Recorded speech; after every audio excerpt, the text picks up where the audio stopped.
La politesse est une monnaie des faibles lorsqu'elle est employée au mauvais moment. Avant même qu'un mot ne soit échangé sur un champ de bataille ou dans une salle de conseil, les premiers signaux échangés sont ceux du rang, posture, regard, timbre de voix. Celui qui tend trop vite la main révèle déjà sa hiérarchie intérieure. Machiavel l'a compris, le pouvoir n'est jamais accordé librement, il se prend, se saisit, se fait taire, puis se conserve par la force. Dans un monde où la civilité est encensée mais rarement réciproque, tu dois saisir une loi fondamentale de survie. L'homme perpétuellement poli est celui dont la gorge est la plus facile à trancher. Car la politesse, au-delà du simple bon goût, est une déclaration implicite, je ne suis pas une menace. C'est un parfum agréable, certes, mais qui finit par attirer les chiens affamés. Souviens-toi de ces banquets médiévaux où le seigneur tout sourire faisait servir du vin à ses vassaux, tandis qu'au même instant il planifiait leur ruine, de ces salons du siècle des Lumières où l'on échangeait des courbettes avant d'orchestrer des révolutions sanglantes. L'histoire regorge de figures qui ont péri, non faute d'intelligence, mais par excès de courtoisie. En offrant un salut humble face à un prédateur, on lui confirme simplement qu'il peut mordre sans danger. La politesse sincère n'est pas interdite, elle est un luxe qui ne s'accorde qu'en terrain sûr. Dans le tumulte de la compétition humaine, elle doit être maniée comme une arme délicate, jamais comme un drapeau blanc permanent. Être poli par réflexe, c'est renoncer à l'initiative. C'est annoncer au monde que l'on préfère être aimé plutôt que libre, accepté plutôt que redouté. Or, Machiavel nous rappelle que le respect véritable se forge dans la capacité à inspirer la crainte d'une riposte, non dans la promesse d'un pardon. Ainsi, avant de céder à l'instinct de plaire, évalue la scène. Qui tient réellement la lame? Qui observe en silence? Quelle réputation veux-tu laisser derrière toi, celle d'un homme aimable ou celle d'un homme intouchable? Tant que tu n'auras pas répondu, garde ta courtoisie sous clé, car utilisée à contretemps, elle se transformera en corde prête à se resserrer autour de ton cou. Nous évoluons dans un carnaval permanent de masques, où chacun se peint le visage de courtoisie pour masquer ses véritables desseins. L'homme poli, croyant calmer les loups, leur sert en réalité de dîner. Sa chaleur naïve met en confiance ceux qui n'attendaient qu'un signe de faiblesse pour déchirer. Machiavel l'avait vu avant tout le monde, le tissu social n'est pas brodé de soie, mais de chaîne. Ce que l'on appelle civilité n'est qu'une chorégraphie d'illusions, sourire prêt à se dissoudre dès qu'un avantage se présente, accolade qui cache les aiguilles des trahisons futures. Dans ce théâtre brutal de domination et de tromperie, la courtoisie n'est donc pas neutre, elle classe les acteurs entre prédateurs et proies. Observe la salle de conseil d'une grande entreprise, le cadre qui s'incline trop bas avant de parler vient déjà d'annoncer qu'il n'exigera rien. Au premier signe de conflit, il réclamera la compréhension alors qu'on lui arrachera les parts de marché. Les dirigeants redoutables, eux, distribuent leur politesse au compte-gouttes, uniquement lorsqu'elle sert de porte d'entrée vers un nouveau territoire. L'histoire répète ce motif. Songe à Jules César, dès qu'il franchit le Rubicon, la période des politesses républicaines était close, il n'y avait plus de s'il vous plaît sur la route de la dictature. Inversement, Thomas More, resté trop courtois face à Henri VIII, a fini décapité pour avoir espéré que son silence poli suffirait à apaiser un roi déjà décidé. Voilà pourquoi Machiavel nous avertit, la gentillesse sans timing est un suicide, et la politesse sans contrôle, un collier serré autour de ton cou. Dans un monde où les loups portent des cravates, la vraie sagesse consiste non pas à refuser la civilité, mais à la manier comme une arme à lame rétractable, l'exhiber pour rassurer, l'escamoter pour frapper. Car si la politesse devient un réflexe, elle se change en laisse que d'autres tireront sans scrupule. Dans le silence des cours, dans les chuchotements des arrière-salles, dans le regard glacé des rivaux, il existe des instants où être poli revient à capituler. Et Machiavel comprenait quelque chose de profondément inconfortable pour les oreilles modernes. Les bonnes manières sont un piège quand on les retourne contre toi. Ces instants sont l'espace entre deux respirations, lorsque l'accord n'est pas encore signé, lorsque le sceptre vacille, lorsque la balance peut pencher d'un côté comme de l'autre. Ce sont des moments liminaires, si fugitifs qu'on pourrait les croire insignifiants. Pourtant c'est là que se décident les règnes, les fortunes, les réputations. Dans une cour royale, l'homme trop courtois se fait confident avant de se faire victime. Le conseiller qui s'en remettait aux formalités perdait la partie avant la première intrigue. Dans les bureaux feutrés d'aujourd'hui, la mécanique est identique. La poignée de main prolongée, le rire un peu trop conciliant, la formule, comme vous voudrez, signe déjà l'abdication de pouvoir. Machiavel savait que certains environnements fonctionnent comme une jungle en velours. La violence y est retenue, mais jamais absente. Plus l'atmosphère semble raffinée, plus chaque mot compte, plus chaque inflexion sert de test. Lorsque ton rival te pousse un léger dossier vers toi, prétendant vouloir connaître ton avis, il mesure en réalité la moindre fissure de ton assurance. Si tu réponds par un excès de politesse, tu dévoiles ta peur du conflit, et la peur est toujours exploitée. Pense à la conférence de Yalta, 3 hommes autour d'une table, toutes les formules de courtoisie diplomatique soigneusement récitées, et pourtant on redécoupait en silence la carte du monde. Là, un sourire de Staline valait 3 divisions, une pause dans la phrase de Roosevelt équivalait à une concession, un haussement de sourcils de Churchill pouvait allumer ou éteindre une zone d'influence. La politesse n'était pas vertu, mais façade, celui qui confond la façade avec la réalité signe sa reddition invisible. Dans ces espaces saturés de non-dits, la véritable compétence n'est pas de plaire, mais de rester opaque. Laisse tes adversaires chercher en vain la faille derrière un masque impassible. Use d'un langage clair, parfois tranchant, mais sans agressivité gratuite. Un non net vaut mieux qu'un paragraphe d'excuses. La clarté désarme plus sûrement que la caresse. En définitive, sois poli, mais jamais au prix de la lisibilité de ta force. Tes mots doivent rester aussi courts qu'un verdict, ton regard aussi fixe qu'un blason.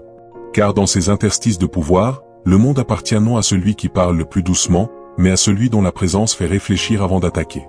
Ne parlons donc pas de la politesse comme d'une vertu immuable, mais comme d'une tactique périssable, semblable à une carte maîtresse qu'on brûle une fois le coup porté. Tout stratège digne de ce nom sait qu'une manœuvre n'est forte que parce qu'elle est temporelle. Elle surprend, frappe, puis disparaît avant que l'ennemi ne puisse s'y adapter. La politesse fonctionne de la même manière. Utilisée trop longtemps, elle se décompose en servilité. Employée au bon instant, elle ouvre des portes scellées, endort la vigilance et prépare la frappe décisive. Chez Machiavel, cette logique s'illustre par la formule de la cruauté bien employée. Un acte dur mais bref, suivi d'une gestion apaisée. À l'inverse, une courtoisie qui persiste sans démonstration de force se change en condamnation. La politesse est souvent confondue avec l'amour-propre. Or, la vraie maîtrise réside dans le timing. Imagine un jeu d'échecs où tu annoncerais chaque mouvement sous prétexte de transparence, tu y perdrais la partie. Le dirigeant machiavélien distribue sa courtoisie comme un pion diversion, pour occuper, jamais pour supplier. Rappelle-toi que la politesse porte un coup invisible, chaque formule d'atténuation, si cela ne vous dérange pas, ce n'est qu'une suggestion, ronge la silhouette de ta puissance. Machiavel avertit, le prince ne demande pas, il décrète, quitte à tempérer ses ordres d'un sourire, simplement pour éviter la rébellion ouverte. Que faire alors? Utilise la politesse en ouverture, jamais en défense. Débute une relation par un respect étudié, mais dès la première contestation sérieuse, change de registre, pose des frontières nettes, assume le conflit, laisse entrevoir la riposte. La courtoisie doit servir d'amorce, jamais de bouclier. Qui tente de se protéger derrière un bouquet de roses quand pleuvent les flèches n'exhale bientôt plus que de la poussière. En somme, considère la politesse comme un fusain de dessinateur, il esquisse ton plan, mais c'est l'encre indélébile tes actes qui gravera l'œuvre. Laisse ta courtoisie précéder ta détermination, puis retire-la quand la fermeté devient nécessaire. Ainsi, ta réputation restera double, suave au premier abord, intraitable quand la partie se durcit. Première situation. Lorsqu'on te manque de respect en public. Être humilié devant témoin n'est pas une simple attaque d'ego, c'est une tentative de réécrire, sous les yeux de tous, l'ordre hiérarchique qui te protège. Des marchés de la Rome antique au fils de discussion contemporain, la foule s'aligne instinctivement derrière celui qui projette le plus d'assurance. Un affront toléré en public devient un titre de propriété sur ta dignité. Machiavel savait que l'homme est un animal de spectacle, il observe, pèse, compare, puis choisit son camp. L'insulte publique est donc une épreuve de crédibilité, c'est le tribunal des regards, où tu n'as que quelques secondes pour consolider ou perdre ton statut. Le prince n'endure pas la provocation, il la retourne pour rappeler que la couronne ne se prête jamais. 3 erreurs sont fatales. Minimiser l'offense, rire jaune, prétendre que ce n'est rien. Tu transformes l'irrespect en humour gratuit validé par toi-même. Exploser de rage, tu confirmes que l'autre possède le bouton de tes émotions, ta perte de contrôle est un trophée pour lui. Chercher des excuses, tu supplies l'offenseur de restaurer ton honneur, il ne le fera jamais. La riposte machiavélienne est froide et chirurgicale. D'abord, impose un silence qui crée le malaise, le public tourne alors son attention vers toi. Puis, offre une réponse brève, ancrée dans le factuel, rectifie ou retire. Si l'agresseur insiste, révèle sa faute devant les mêmes témoins, expose la logique ou la lâcheté de son attaque. Ne vise pas l'applaudissement, mais la restitution de l'équilibre. Si la scène ne se prête pas au débat, porte le conflit hors du théâtre public, assure-toi que des conséquences tangibles, exclusion d'un projet, retrait d'un privilège, duel juridique viennent sceller la leçon. Le respect, comme le verre, une fois fendu, ne se répare pas, il se remplace ou se fait lame. Souviens-toi, un seul mordant authentique efface sans courbette. Mieux vaut l'éclat bref d'une défense ferme que la lente agonie d'une réputation piétinée. Montre à la meute que tes dents existent, et la plupart n'essaieront jamais de vérifier leur tranchant. Deuxième situation. Lors de la négociation de ton avenir. Les négociations ne sont pas de simples échanges de chiffres ou de mots, ce sont des échographies de pouvoir où chacun tente de lire la détermination de l'autre. La table de pourparlers est une arène discrète, qui parle le premier, qui cède le dernier, qui reste muet juste assez longtemps pour faire monter la tension. Beaucoup, par peur d'être jugés durs, confondent la politesse avec la diplomatie et offrent, sans s'en rendre compte, la moitié de leur royaume avant même le premier toast. Machiavel nous prévient, celui qui redoute le conflit se condamne à la servitude. Troisième situation, quand quelqu'un tente de te culpabiliser ou de te manipuler. Ici, la politesse n'est pas seulement faiblesse, c'est soumission. Le manipulateur utilise ton désir d'être bon contre toi, il arme ta gentillesse. Il t'accuse d'égoïsme, de froideur, d'insensibilité au non parce que c'est vrai, mais pour prendre le contrôle. Et que fait l'homme poli? Il s'excuse, cède, plie, et en pliant, meurt un peu. Machiavel connaissait la nature humaine. Les gens ne sont pas nobles par défaut, ils sont intéressés, émotionnels, trompeurs. Quand quelqu'un tente de t'imposer la culpabilité, demande-toi ce qu'il gagne. Ne souris pas, n'explique pas, ne t'excuse pas si tu n'as rien fait de mal. La culpabilité est une corde, ne la passe pas à ton cou. Quatrième situation, quand on teste tes frontières. Les tests sont rarement déclarés, ils se glissent sous forme de réponses tardives, de demi-vérités, de tons changeants, de temps méprisés, d'engagements brisés. Et l'homme poli dit, ce n'est rien, je comprends. Encore et encore, jusqu'à l'hémorragie. Machiavel se moquerait, quel signal envoies-tu quand tu tolères les violations répétées? Que tu pardonnes? Non, que tu es exploitable. L'homme puissant n'explique pas ses standards, il les fait respecter. Quand on te teste, ne souris pas, corrige, retire-toi, réponds par la distance, le silence, ou des mots calculés qui transpercent le bruit, pas la grossièreté, pas la crise, mais la précision.